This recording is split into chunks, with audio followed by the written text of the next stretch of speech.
कोफा वो शहर जहाँ सिरा की गर्मी में भी ईमान की ठंडक थी। दरियाए फ़ुरात के किनारे बसा ये शहर अहल बैत के चाहने वालों का घर था। मस्जिदें जहाँ इमाम अलैहिस्सलाम की याद में जिक्र होता और बाजार जहाँ किसानों की आवाज़ें गूंजती। इसी कोफा की एक छोटी सी बस्ती में रहता था यासिर बिन हैदर, एक किसान जो अपनी ज़मीनों पर दिन रात मेहनत करता। उसका चेहरा सूरज की तपश से झलसा हुआ था, लेकिन दिल अहल बैत के इश्क से रोशन। यासिर की ज़िंदगी सादा थी। सुबह की फजर के बाद वो खेतों में चला जाता और मगरिब की अजान से पहले घर लौटता, जहाँ उसकी बीवी फातिमा और 3 बेटों मोहसिन, जाफर और कासिम उसका इंतजार करते। यासिर की ज़िंदगी ज़मीन से जुड़ी थी। वो अपने खेतों में गंदम उगाता और हर फसल के बाद शक्कर के तौर पर कुछ नज़र अहल बैत की याद में देता। उसका सबसे बड़ा ख्वाब था कि उसके बेटों को इल्म हासिल हो, वो इमाम जाफर सादिक अलैहिस्सलाम के मदरसे में पढ़ें और अहल बैत की सीरत पर चले। मोहसिन और जाफर ने अपने बाप की बात मानी। वो दिन में खेतों में हाथ बटाते और रात को मोहल्ले की मस्जिद में आलिम से कुरान और अहादीस पढ़ते। लेकिन कासिम सबसे छोटा था और मुख्तलिफ था। वो ज़मीन पर काम करने से नफरत करता और कहता, अब्बा ये मिट्टी से क्यों जगाते हो? वो तंजिया लहजे में कहता, मैं कोफा के बाजार में जाकर अपनी किस्मत आजमाऊंगा। यासिर ने कासिम को समझाने की बहुत कोशिश की। एक शाम जब सूरज गुरूब हो रहा था और यासिर खेत से थक कर लौटा, उसने कासिम को घर के बाहर दोस्तों के साथ हंसते देखा। यासिर ने आस्था से कहा, बेटा ये वक्त तुम्हारे मुस्तकबिल की फसल है, अगर इसे ज़ाया करोगे तो कल पछताओगे। अहले बैत की तालीमात पर चलो, इल्म हासिल करो। कासिम ने कंधे झटके और कहा, अब्बा आपकी ये बातें बस कहानियां हैं, मैं अपनी मर्जी से जीऊंगा। यासिर का दिल टूटा, लेकिन वो खामोश रहा। बरसों गुजर गए, कासिम की सरकशियां बढ़ती गई। वो घर छोड़कर कोफा के बाजारों में चला गया, जहां वो गलत लोगों की सोबत में पड़ गया। एक रात जब कासिम ने शराब की महफिल से लौटकर यासिर से झगड़ा किया, यासिर का सब्र टूट गया। वो रोते हुए सहन में निकला और आसमान की तरफ हाथ उठाए और कहा, ए अल्लाह, मैंने इसे अपनी जान से ज्यादा चाहा, लेकिन इसने मेरा दिल तोड़ दिया। अगर वो तेरी अहले बैत की राह पर ना चले तो उसे इस दुनिया में सुकून ना दे।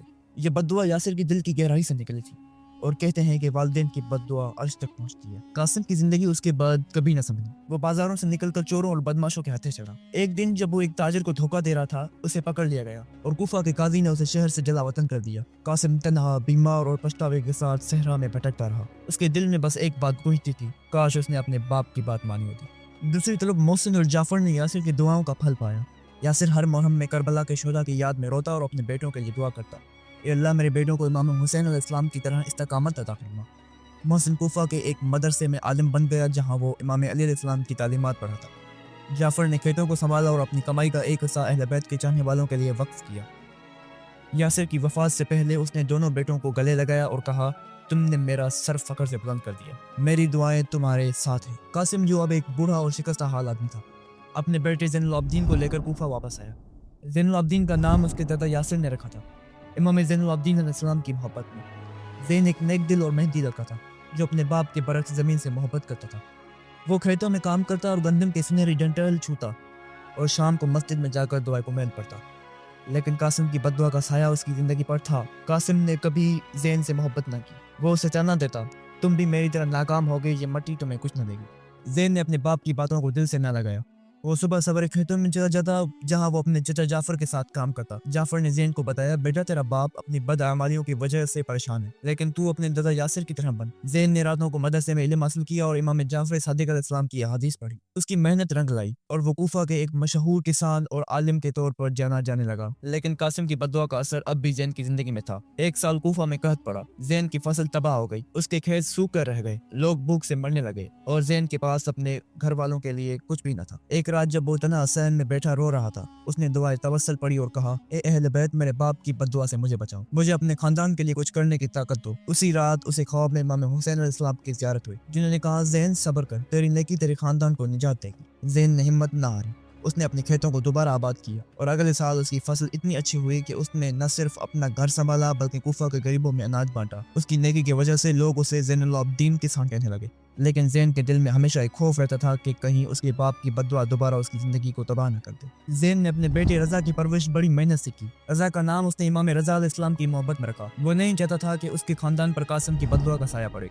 रज़ा एक ज़हीन और नेक दिल लड़का था, जो अपने वालिद की तरह खेतों में काम करता और रात को मदरसे में इल्म हासिल करता। ज़ैन ने रज़ा को बताया, बेटा, वालिदैन की दुआ और बद्दुआ बहुत ताकतवर होती है, कभी अपने माँ बाप का दिल न तोड़ना और अहले बैत की मोहब्बत को दिल में रखना। रज़ा ने अपने वालिद की नसीहत पर अमल किया और कोफा के खेतों में काम करता, जहाँ वो नए तरीकों से फसल उगाता और अपनी कमाई का एक हिस्सा अहले बैत के चाहने वालों के लिए नजर करता। वो हर मुहर्रम में मजलिसों में शरीक होता اور امام حسین علیہ السلام کی شہادت پر روتا۔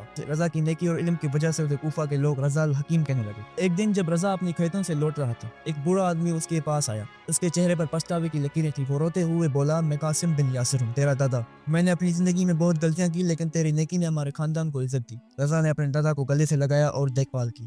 قاسم نے اپنی زندگی کے آخری دنوں میں توبہ کی اور دعائے توسل پڑھ کر اہل بیت سے معافی مانگی۔ کہتے ہیں کہ قاسم کی توبہ کی وجہ سے یاسر کی بد دعا کا اثر ختم ہوا اور رضا کی دعاؤں نے خاندان کو سکون اور عزت دی۔ رضا نے اپنی زندگی کوفہ کے کھیتوں اور مساجد میں گزاری۔ اس نے اپنے بیٹوں کو بھی وہی سبق سکھایا جو اس کے والد نے اسے دیا تھا۔ کوفہ کے لوگ آج بھی رضا کے قصے سناتے ہیں، جہاں وہ کہتے ہیں کہ ایک کسان کا بیٹا جس نے زمین سے محبت کی اور اہل بیت کی راہ پر چلا، اپنے خاندان کے ماضی کے سائے سے نکل کر جنت کی راہ پر چل پڑا۔ یہ کہانی ہمیں سکھاتی ہے کہ والدین کی دعا اور بد دعا ہماری زندگیوں پر گہرا اثر ڈالتی ہیں، لیکن نیکی، صبر اور اہل بیت کی محبت سے ہم اپنے خاندانوں کے گناہوں کے سائے سے نکل سکتے ہیں۔ کوفہ کی زمینوں سے اٹھنے والی یہ داستان ہمیں یاد دلاتی ہے کہ ایک کسان کا بیٹا بھی اگر وہ اللہ اور اہل بیت کی راہ پر چلے تو اس کی دعائیں آسمان تک پہنچتی ہیں اور اس کی نیکی اس کے خاندان کو نجات دیتی ہے۔